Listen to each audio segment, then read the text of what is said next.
It is one of the most densely populated areas on Earth, and most of its inhabitants cannot leave. Fears are mounting that the sliver of land the size of a quarter of London will become another apocalyptic urban battleground to rival the likes of Stalingrad, Fallujah, Mosul, and Bakhmut. Several features of Gaza that are not found anywhere else on Earth mean that even for the IDF, the challenge is daunting.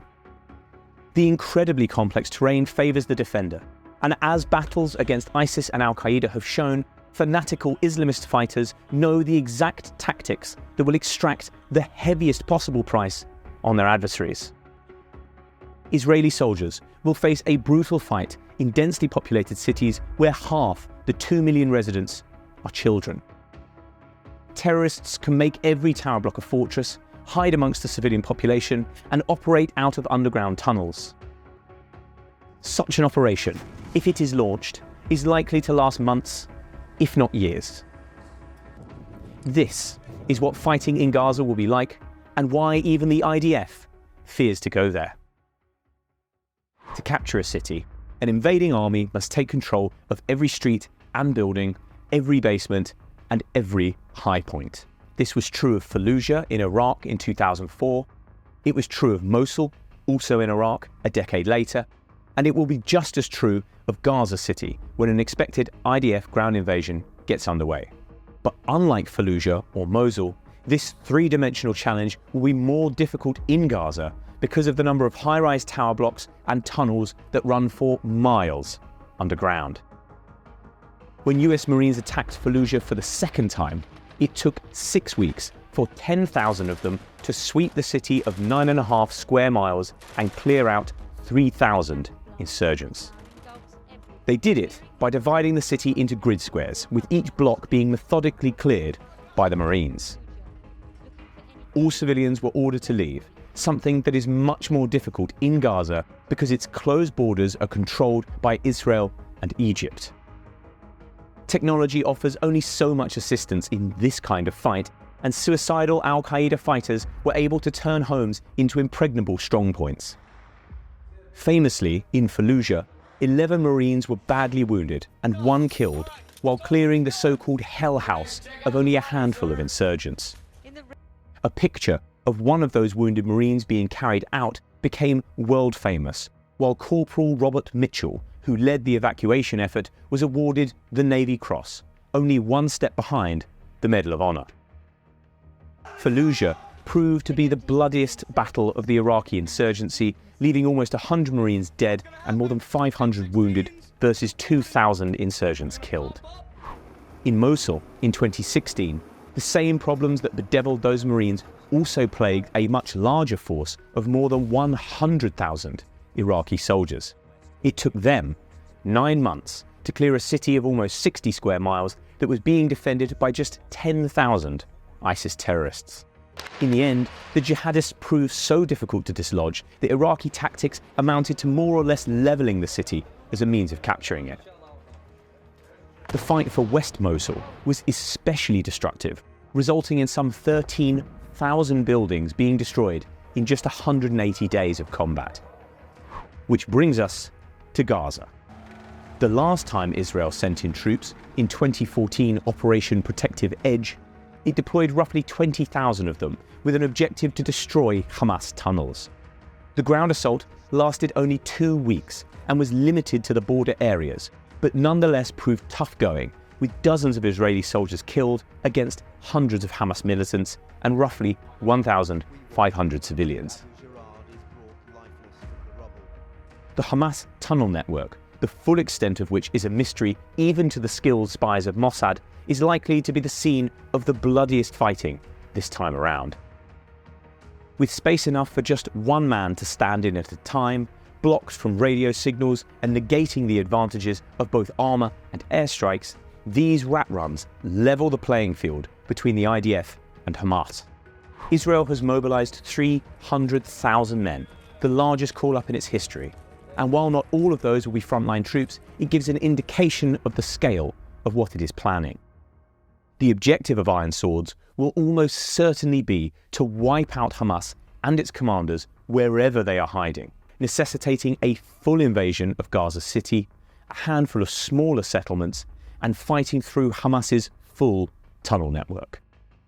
All of which is likely to prove extremely bloody. Once the ground invasion begins, it is likely to last for months, if not a year or more. Special forces could be dispatched to rescue the 199 Israeli and Western hostages taken by Hamas on the 7th of October, but a successful rescue would be extremely difficult to pull off. Already, the death toll is pushing close to 4,000, the vast majority of them civilians, including the 1,400 murdered in Hamas's initial attack, with hundreds more dying each day. That means the death toll could be in the tens of thousands. Hamas alone is thought to have 40,000 fighters, and very possibly into the hundreds of thousands.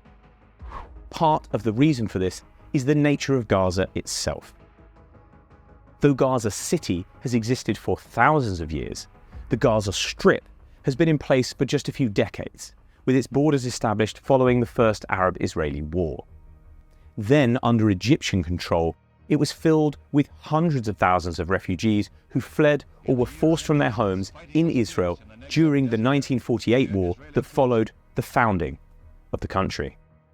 Blocked from going into Egypt, they were unable to return to land within Israel's new borders, an issue that remains at the heart of the Israeli-Palestinian conflict. The refugees in Gaza were forced into a life of hardship in camps like Rafah and Khan Yunis. Over the decades, as control of Gaza switched from Egypt to Israel, those camps grew into makeshift cities which dot the Strip today. During that time, the population exploded, doubling roughly every 20 years and reaching an estimated 2.3 million in 2023, half of whom are children or teenagers. That has made Gaza into one of the most densely populated places on Earth and has placed huge strain on local resources. Even before Egypt and Israel blockaded the Strip in 2007, when Hamas took power, the population was extremely poor, with 40% below the poverty line. Today, that has risen to 65%. There are frequent power cuts, hardly any clean water, and not enough medicine to go around. All of which means that when a war starts in Gaza, civilians are almost certain to get caught in the crossfire and less likely than most to survive when they do.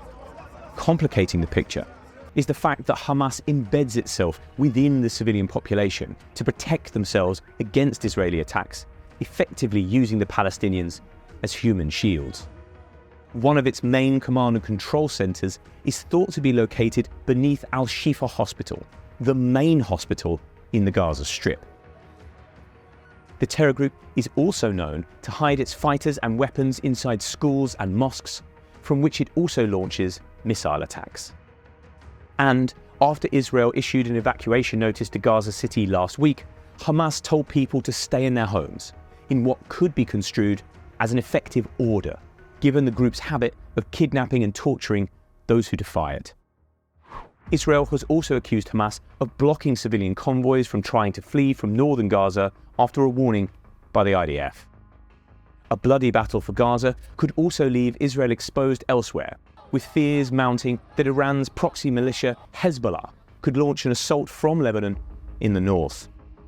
Iran has already threatened retaliation for an attack on Gaza, and it is an open question whether the IDF can fight a war on two fronts at once. If it cannot, the US could be forced to step in and has already sent 2 aircraft carrier groups to the region. Israel has vowed to wipe Hamas off the face of the earth, and in doing so, change the security situation in the Middle East permanently. No doubt, Gaza will be forever changed by it, but such a conflict will have a dramatic impact on the wider world as well.